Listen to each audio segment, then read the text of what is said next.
Hi, this is another quick example for limits, and I have here this super nice function, this f of x here, which is 1 over x plus 5 plus 1 over x minus 5 squared. Notice something, this is squared here.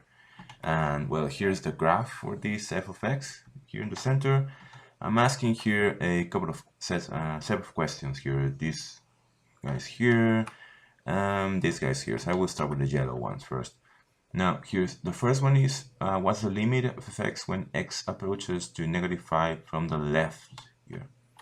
Now, from the left, -5, here's the -5, but you can see we have here clearly an asymptote. You get closer and closer to -5 from the left, you would be doing something like this. You would be getting closer and closer to -5, and you will get, if you divide here a -5.001, if you substitute it here in the f of x, you will get as a return a value which would be super big and super negative. So we could say that we would be approaching to -infinite from the left of -5. So I'm going to write it in here. You can see it from the graph. When you have these vertical asymptotes, the limits are always a positive or negative infinite, just regarding if it's going down, basically it's a negative infinite, as this case here. If it's going up, like in the next one, which is this one, the limit of x when x approaches to -5 from the right, you will see it's a positive infinite. That would, if I get closer and closer to -5 here from the right, I will be doing something like this, inputting values closer and closer to -5, and we get the result a super big and positive number, which is to say a positive infinite, because the graph, you can see it goes all along through to this vertical asymptote.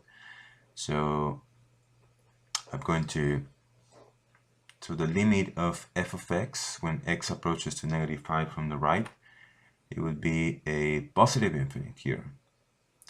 Now, so here I have a limit from the left that is a negative infinite, and I have a limit from the right that is a positive infinite. As these two limits are different, we can conclude that the limit for f of x when x approaches to -5, which is the general limit, it's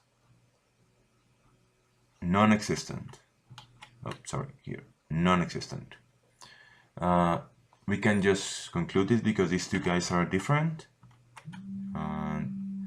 Okay, let's move to the second example here. From the second one, it's regarding here with the +5. What happens when you get closer and closer to +5 from the left, which is this one here? If you get closer and closer to the 5 here, input values which are getting really close to 5 from the left, you will be getting here really creating, at the end, getting super huge numbers as a result. If you input, for example, here,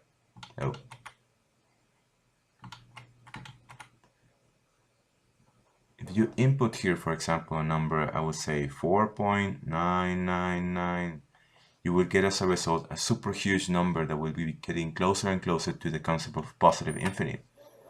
So here, the limit for f of x when x approaches to +5 from the left would be a positive infinite. And now, just the second question here would be, what happens when you get closer and closer to f of x, to x from the right of the +5? Well, you can see it here from the graph that you will get super huge numbers, and you will as well get the end closer and closer to the concept of positive infinite here as well. Now, so here the result would be, this limit will be equal to positive infinite as well, and as these two guys are just the same, we have the same result here, positive infinite and positive infinite. Therefore, the general limit for f of x when x approaches to 5 is positive infinite here.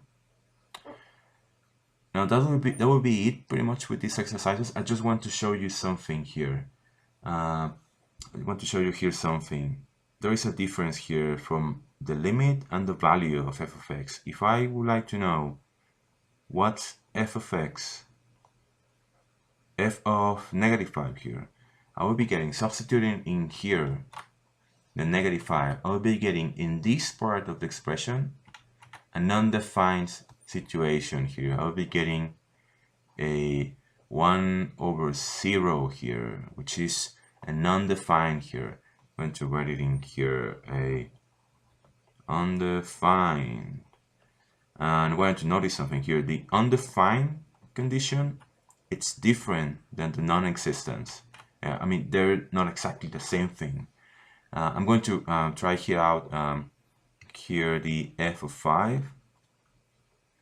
With the f of 5, you mean it'll be inputting here in this f of x and number 5, and in this part of the expression I'll be getting as well another undefined here. And notice something here. With this case here, I have an undefined and a limit that doesn't exist, and in here I have an undefined and a limit that actually exists. So these cases happen, and I just wanted to show you an example of this kind of limits here. So basically that'll be all with this this video here.